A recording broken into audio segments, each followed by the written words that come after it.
Hi everyone and welcome back. Now that we've covered the basics of building drum beats both with audio samples and with MIDI programming, we'll start to look at some specific creative techniques to help you expand and diversify your percussion writing. So there'll be two video tutorials this week. One of the videos is about adding dynamic variety to your percussion writing to help humanize it and make it sound more natural, whereas this video is all about the creative effects of layering percussion.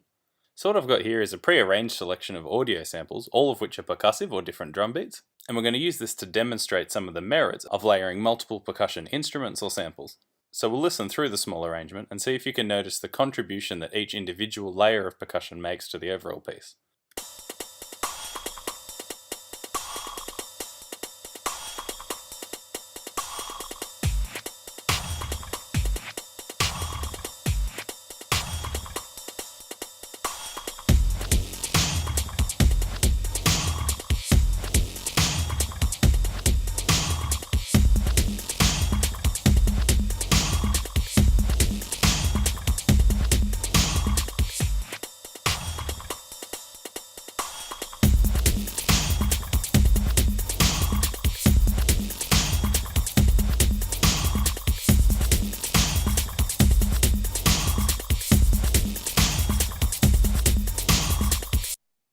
Great, so first and foremost, layering percussion is a very useful tool, and it doesn't just apply to pieces that are only percussion. We can say that by the end of the piece we have 5 simultaneous layers of percussion, 3 of which are actually fully formed beats with kicks, snares and some sort of cymbal. And yet this doesn't always necessarily clash. So we'll take a brief listen to each of the layers solo. Here's the first.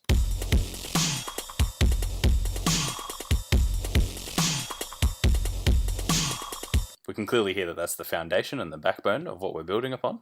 Here's the second.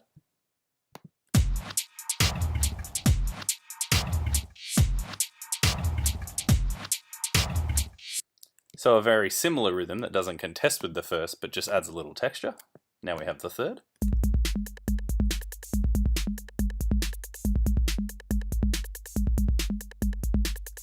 So this third layer isn't quite as bold as the first two, but it has a lot higher density of notes. So even though they're understated, they happen more rapidly and help to fill out the texture even further. We then have the fourth layer.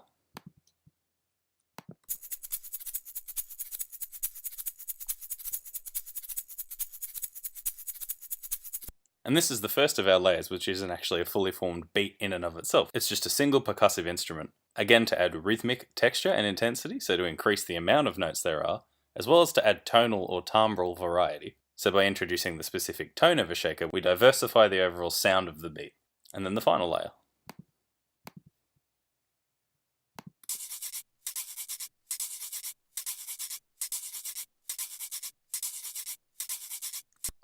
So again, a similar rhythm and a similar role in that it fits in the class of a hi-hat or a shaker, something coming over the top just to fill out and augment a beat. So you'll notice that each of these rhythms are slightly different to one another, but importantly they're all interlocking. There's no clashing or confusion or anything that necessarily sounds out of time. And in fact we can actually see the similarity in the waveform between this fifth layer here, with the 4 even bursts per bar, and then the third layer from before. So here we see those same 4 even bursts. If we examine the other layers, we can see that they lock in between them. So this fourth shaker layer here fills out those gaps with additional quicker notes. So again, we're thinking of it as an overall texture. So now we'll just hear all those layers together one more time.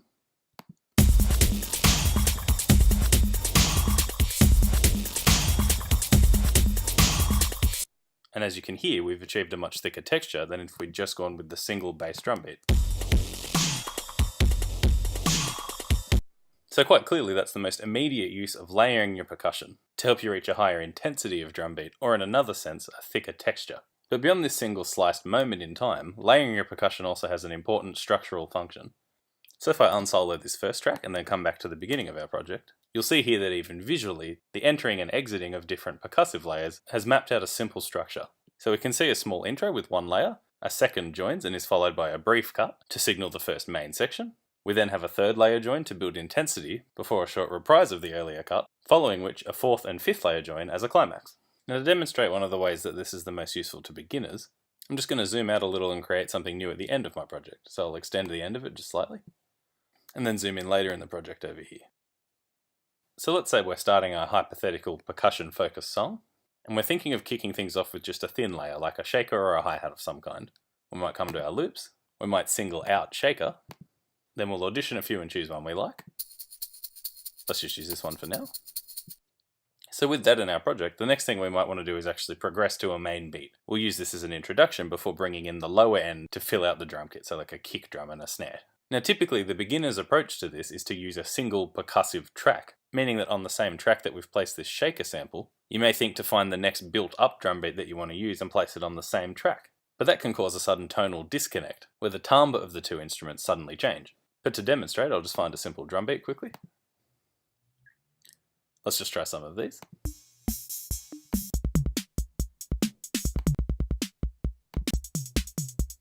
We'll go with this one for now.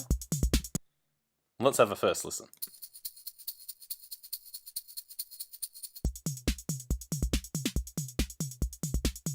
So even though this is quite a condensed example, we can see that that might have been an appropriate change in intensity.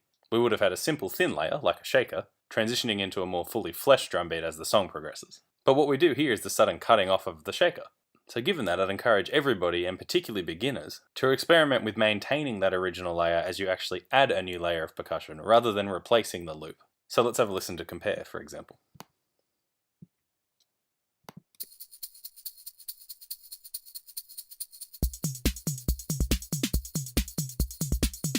You'll hear that this time we don't actually lose the timbre of the shaker. We've just developed and sort of thickened our percussive sound. So again, while we're on this topic, it's a good idea to note that if you want a more intense drum beat, you don't actually have to find a new drum beat and replace the previous in the same track. We can have our fully formed drum beat, for example. So I'll just copy it over again.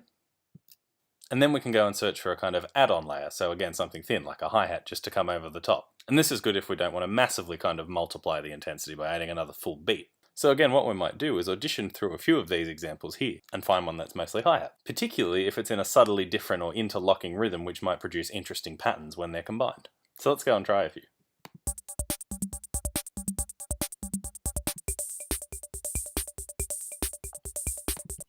And because each of these seem relatively thin, let's drag one into our project and see the overall effect. So we'll listen solo first for reference. And then with the new layer.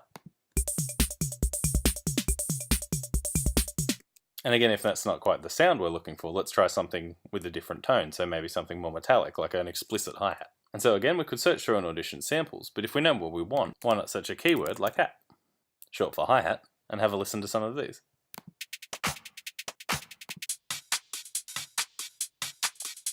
So let's try this one out. Again, we'll listen for reference. And then with both layers. So again, this is an easy way to have escalating or de-escalating effects, as we'll hear again if we just extend this shaker a little further.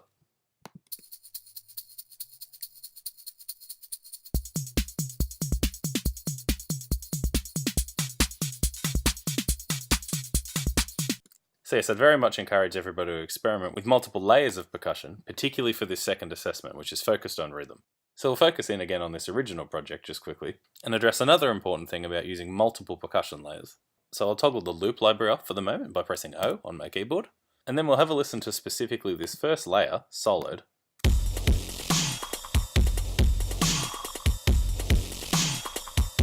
So one thing you may notice about that layer is that it actually has a pitched element. There's a kind of droning inception sound in there, which actually has a pitch. So to demonstrate that, I've actually added a software instrument down here. So I'll bring up my keyboard with Command K and play that pitch so we can hear. And then again, we'll listen for comparison. Hopefully you can hear that pitch, which is an F sharp for those curious. And there are two reasons that this is important to note. So for one, if we go and add any pitched elements to this project, so any melodies or chords of any nature, we need to be aware that this percussion loop up here will be playing that note, an F sharp, and so we'll need to be careful that whatever melodic content we choose doesn't clash with that pitch, or you'll end up with some dissonance that you may not know the origin of. Meaning that it's important to always listen to percussion to see if it has any kind of pitched element, like a drone, or like a melodic sounding hi-hat of some kind. But further, this is also important between drum beats. So say this second layer here also had a pitched element, but it was a note or a pitch that clashes with F sharp, we'd also have another unexpected dissonance in a piece we'd expected to be entirely percussion. So again, it's always useful to try to detect pitched elements in your percussion loops that you use. So now we've seen the process of layering percussion with audio loops and samples. But last week we also learnt how to build drum beats using MIDI programming and software instruments. And of course you can mix the two, so integrating both MIDI and raw audio percussive layers together. To demonstrate that now, I'll delete these clips and remove each of these tracks. And we'll start a new project with both an audio track as well as a software instrument track. So the first thing I'll do is set this software instrument here to a drum kit sound. We can just choose any for now. And then we'll open up our musical typing by pressing Command K and test out some of the sounds we have available. So again, A is typically a kick, S a snare, T a hi-hat. And if we're happy with those sounds, we'll go ahead and find an audio sample to get us started. So I'll open up the loop library, we'll filter by kits, and then we'll choose some drums to start with. Let's try some of these. This one will do to start with, and then we'll zoom in for some more detail. So there are a few different ways we can approach the integration of MIDI and audio layers when it comes to percussion. We can consider them equal parts, so we could now write a complementary MIDI drum beat that suits this percussive layer that we've just added. Or we could consider one as augmenting the other. So we could think of the sample as the predominant beat, and then program in some MIDI notes to augment it. Or vice versa, we could write a main MIDI drum beat and consider this sample as a supplementary layer that helps to fill out its texture. So first of all, let's consider MIDI as augmenting this audio sample that we've just brought in. We'll first have a listen again to get familiar with its rhythm. And then we'll go back and consider what value the MIDI layer might be able to add. So once more, we'll come back to the software instrument and bring up our keyboard. We'll turn on this cycle here, and then while the playback is repeating, we'll audition some different sounds. So in each of the bell type hits in that sample, we may want to augment it with a kick to round out the low end. So we'll press play and then we'll give it a try.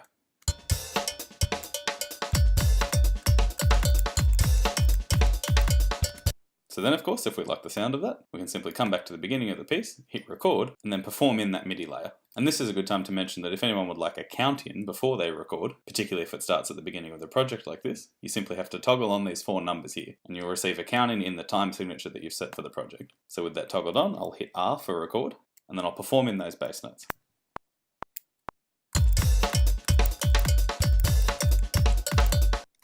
Great, and remember, if any of those were slightly out of time, we can double click that region, or we can come up to the scissor tool here, highlight all of that data that we've programmed in, and then quantize. Let's go back and have a listen. So what we've done now is taken a sample that didn't have very much low end, there were no bassy sounds or low frequency sounds in that mix, and we've contributed using MIDI a kick drum to each of the accents in the original sample. And of course, now that we've done this, we need to consider its effect, which in this case might be that the kicks give the impression of quite a frantic beat, or intense rhythmic movement, simply because they happen so frequently as opposed to on the even beats that we're used to in conventional drum beats. But again, of course, if that's what we're happy with, we can go ahead and add some more layers now. And this will shift us from directly augmenting, so playing things in unison, to starting to create a more equal hybrid drum beat between the 2 layers. So for the moment, I'll get rid of this library so you have more screen space. And now I'll come back and perform in a hi-hat as well as a snare into the mix. But a useful thing to note as a creative tool is that we don't actually have to do these in separate runs. If we turn this cycling feature back on, we can actually leave it recording while the playback repeats and actually contribute new layers on each pass without overriding the previous layers. So let's try that now. I'll have a count in again, I'll record the hi-hats in the first pass, and then as it comes around a second time, I'll record in a snare.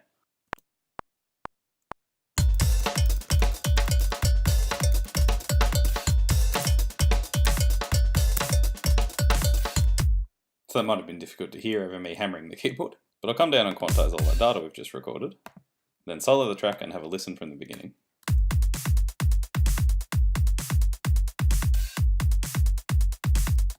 Great, and now we'll hear the layers together.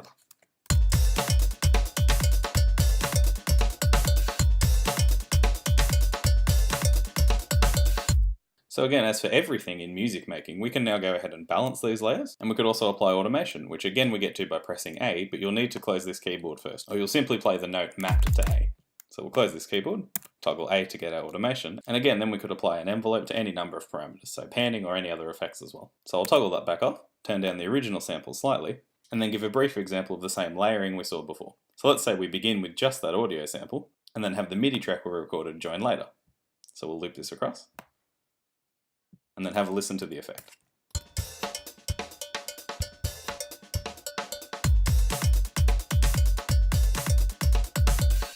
So as you can hear, we've used MIDI to augment an audio sample, as well as fusing the two together to make a kind of conjoined total drum beat. Of course, you could take this a little further by moving away from the direct blocking structure that we've used here, simply meaning that you could have some form of subtle lead into this bar, rather than always introducing new layers as a cold start. So for example, we could come back to the beginning, open up our keyboard again, find some symbols that we might like to use, and then record in a small lighter intro, like so.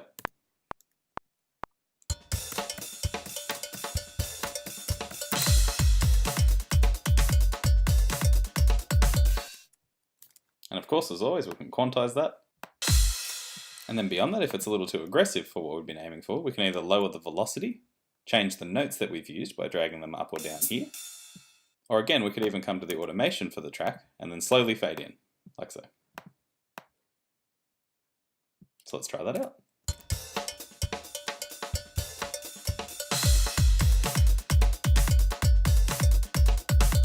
So of course there's a bit to refine there, it's not quite working yet, but I'll leave that for you to go and explore. So I'll clear out this automation data we've just created, and then toggle automation off. And then we'll discuss the inverse relationship. So building a drum beat using MIDI programming and software instruments, and then using single audio samples to augment it, either to thicken individual snare hits or kick drums, or just to provide an overall texture. So we'll remove these two for now. I'll come back to the beginning and then record a new MIDI drum clip, again bringing up my keyboard. But this time, because there's no other layers as a reference point, I'll also turn on the metronome. So then I'll come down and hit record and perform something in with the keyboard.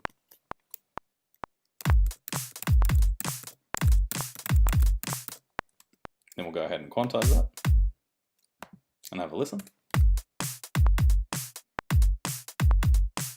Great, so now what we might want, if we're not quite happy with that MIDI sound yet, is some real recorded audio samples to help beef it up a bit. Whether that's to add a sense of authenticity or to go for the hyper real and achieve interesting tones and textures. So I'll go ahead and take GarageBand out of full screen so that I'm able to access my loops folder, which I've got open next to me. Let's just drag in a hand clap for now, and then have a listen to how it sounds. But of course, if that's not quite what we're looking for, we can just grab another, say this one here, and again have a listen. Yeah, so that should have a bit more added value. And what we'll do is we'll start by trying to place it on each of the snares that we've already programmed. So again, you may listen to the original that you've written for familiarity, but another easy way to achieve this is to simply zoom in for a little more detail, and then line up each of the samples with each of the snares you've programmed, like so. And again, and then finally the last one. So let's go back and have a listen. I'll zoom out a little so you can see the full beat, and I'll turn up this sample a little so it's audible. So again, here's that without that sample playing. So the original snare has much less presence, meaning that we've been able to augment that a little with this additional sample, but we've also changed the tone. Of course, you could add as many additional layers as you'd like. You can make your own creative decisions about which things to emphasize, or alternatively you could place the samples on beat divisions you haven't yet used so that the rhythms are interlocking and they together form a more complex texture. So to demonstrate that now, just quickly, we'll make another quick audio track. I'll close down this library, and then we'll go ahead back over here and find a hi-hat sample. So I'll minimize this, open up the hi-hats, and we'll use a closed hi-hat for what I have in mind. So we'll close this down a bit, and then drag in a closed hi-hat. Again, to check what we're working with, we'll have a listen. Great, and if that should be fine, we'll lower the volume a little, but then we'll zoom in for some more detail and place it on beats or beat divisions that we haven't yet used. So like here, for example. And then again on any of the further divisions that we haven't plotted MIDI data onto, or that we've placed previous samples on. So we'll continue this for the next few empty divisions, like so. Of course, if we wanted to, we could zoom out and copy this at large, but I'll just finish the bar to make it easy.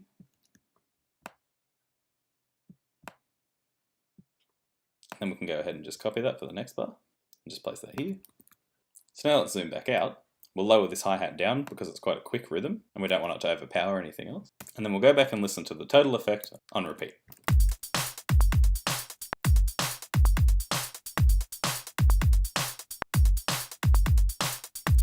So again, here it is without those hi-hats that we've just added. Now with the hi-hats.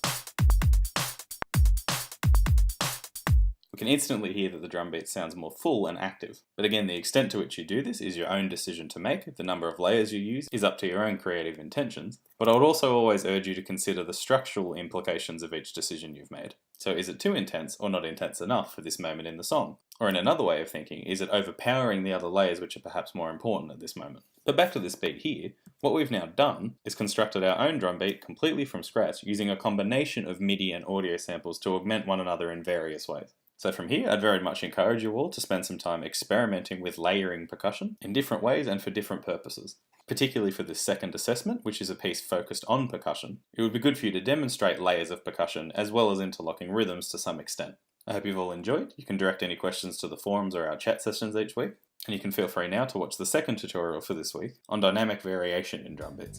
Thanks.